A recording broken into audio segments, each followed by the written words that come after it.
Hey everyone, welcome to Robin's Movie Thoughts podcast with your host, Robin Lalisse. Thanks for tuning in. Today I go over 5 shows I've watched in early 2025 and give you my thoughts on them. After a 3-year wait from the end of Season 1, Ben Stiller's Severance returned for its Season 2 premiere recently. The series revolves around a company named Lumen, where employees willingly take a procedure to separate or sever their home lives, personalities, and memories, described as outies, from those of their work lives, described as innies. Mark Scout, played by Adam Scott, did the procedure and has worked at the company since the passing of his wife, played by Deachin Lockman. However, in the season 1 finale, Mark's discovered a secret regarding her death that sets in motion the events of season 2. There is an intriguing battle between Mark's innie and outie. Both need each other in order to accomplish their goals, but the question is which one truly has control. The other main character, Helly R., played by Britt Lower, also has a revelation at the end of the previous season and also has to deal with the battle between her innie and her outie. Season 1 of this show was excellent, and Season 2 was a great follow-up with a few standout/standalone episodes that went against the formula from the first season very well. The best episode that did this, in my opinion, was episode 7, as a DP/cinematographer, Jessica Lane Gagnet's cinematography throughout the season was fantastic, and she directed episode 7. It had incredible transition and practical camera movements, and was shot on film to give it an aged feel to scenes from the past for the characters. There are a couple things that took the show down just a bit from a perfect score for me. Episode 8 was kind of a bit of an odd bottle episode where there's a lot of explanation of plot and backstory, but it kind of took away from what episode 7 was and had more of an emotional connection in that episode. And then I also would have loved to see more of Christopher Walken, John Turturro, Patricia Arquette, and their characters.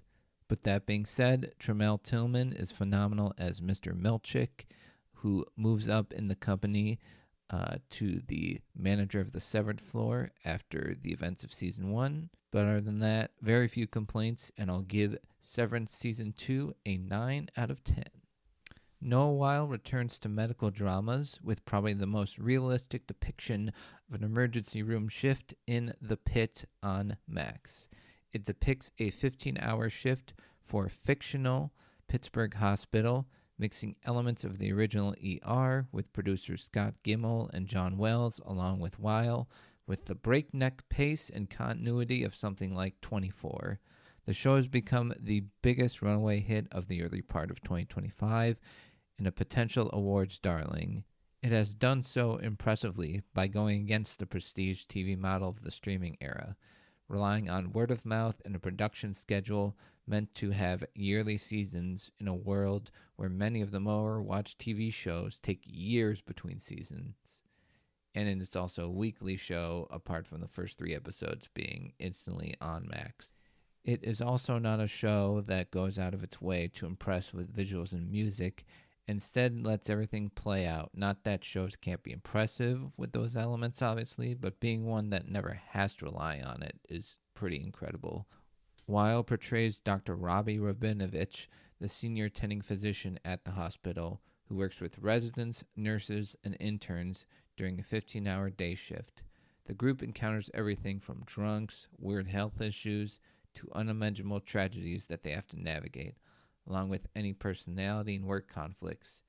In a smart and calculated way, the show addresses modern medical problems, nationwide nursing shortages, whether it's prudent or correct to intervene in complicated situations for patients, how to handle increasingly backed up waiting rooms, and more. Weil is incredible in the lead role, experiencing a wide range of emotions while also being someone who is the top dog in the hospital, has to keep it all together, and has Emmy-worthy moments throughout, especially episode 13 and 15. He could submit either episode for Best Actor and probably win it for the Emmy. The ensemble as a whole is up there with any on television, including supporting performers like Tracy E. Thatcher and Patrick Ball as senior residents Heather Collins and Frank Landon, respectively. Catherine Lanasa as charge nurse Dana Evans. Fiona Dorif as resident Cassie McKay. Supriya Ganesh and Taylor Dearden as young residents Samira Mohan and Melissa King, respectively. And Isaiah Briones, Jaron Howell, and Shabana Aziz as interns. Finally, Sean Haddisy as night shift assistant Jack Abbott impresses as a guest star in limited runtime, being heavily involved with some of the show's most emotional moments of the season. Don't want to say too much more as I would risk getting into spoiler territory, but I really have zero complaints about this show. It's excellent, and I would highly recommend you see it ASAP on Max, and I'm giving this one a 10 out of 10. 7 years after the third season of the original series ended on Netflix, The Man Without Fear returns in Daredevil Born Again on Disney+. It's been my most anticipated Marvel series for Disney+, almost 3 years ago. However, it went through some reported behind-the-scenes restructures, with Matt Corman and Chris Old being the original writers on the series before an overhaul in 2023. This resulted in Dario Scardapane coming over as showrunner, with Justin Benson and Aaron Moorhead as lead directors.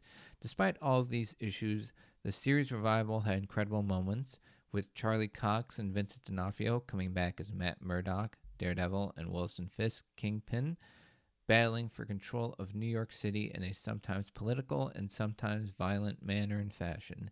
The show takes a massive risk in the opening scenes, with events that change the course for Murdock, making him question his vigilante ways.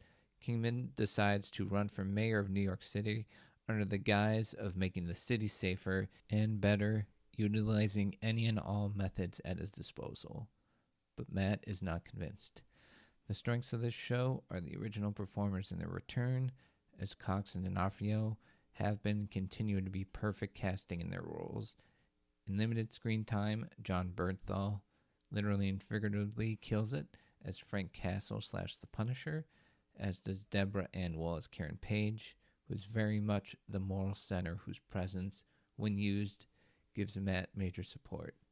The action scenes are a tad more creative than the Netflix series, with more CG and a bigger budget, although they came off kind of clunky at times. Without the cast elevating the material and maybe putting their foot down, making sure that the original characters are honored, the first season is a bit of a Frankenstein's monster, with the reshot opening and final 3 episodes feeling like more of what the fans of the Netflix series wanted. Daredevil and friends using as much of the law as possible to get Wilson Fisk before having to resort to other methods. Episodes 2 through 6 have some good moments in courtrooms and City Hall, but there's far too much tonal whiplash between trying to be cheeky and funny and also ultra-violent, especially in episode 5, just way too much tonal whiplash. There's also a very underwhelming villain arc through the middle of the season that showed potential but ended up faltering. But Kingpin and Bullseye, played by Wilson Bethel, more than make up for with their presence in the show. It doesn't quite reach the heights of the first 3 seasons, but it could have been a lot worse without the passion of the cast, who may or may not have pushed to make sure their characters and story were what they needed to be, and what they set up for Season 2 gives me hope that the new creative team will continue the momentum.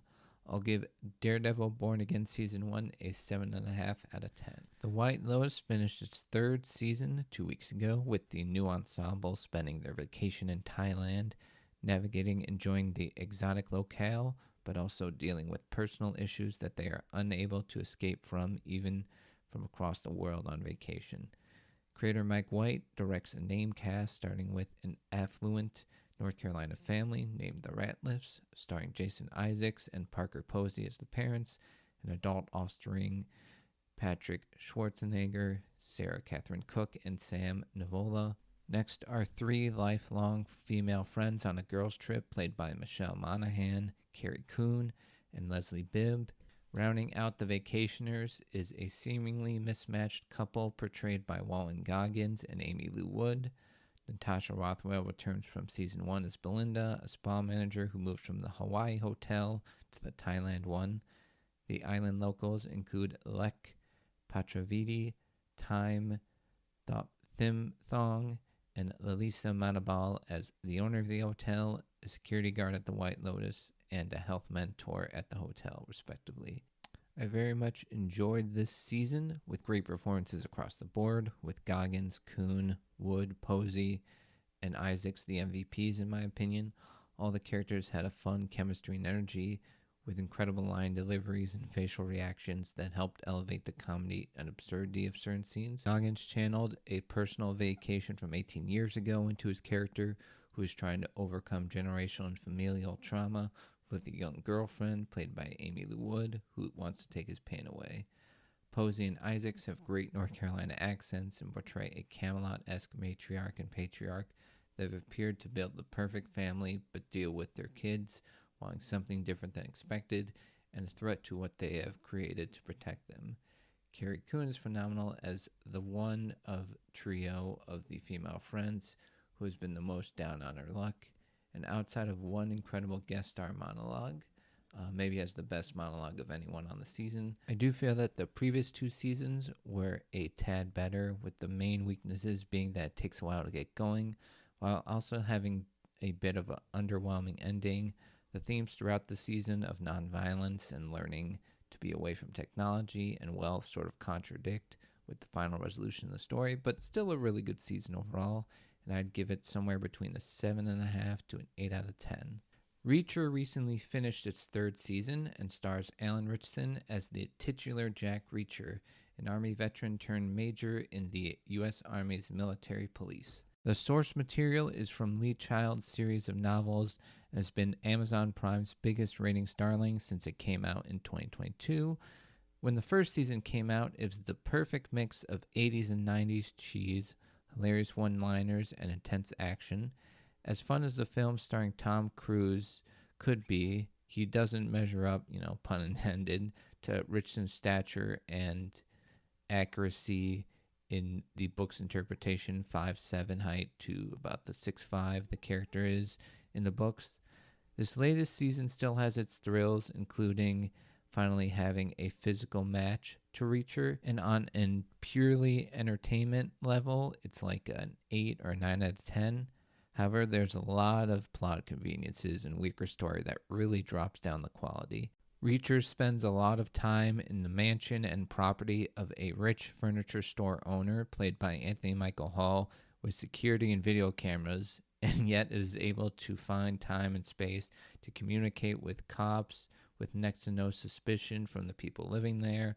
I also think there's been a drop-off in ability to connect to the story from season 1, whereas a young Reacher in a small town dealing with the dynamics there, to both in season 2 and now 3 bring in more characters and sprawling travels, and just far too many elements to keep things cohesive in my opinion. So in short, I still find the series really fun and enjoyable on the strength of Richardson and the action, but do worry if the formula has gotten a bit stale and they've tried to overcompensate with too many changes. I'd give the third season of Reacher somewhere between a 6 and a 7 out of 10. Thanks again for listening to this podcast. You can find me on Letterboxd, Robin Lalisse, or on X at Rob the Movie Buff. Thank you so much for tuning in again, and have a great day.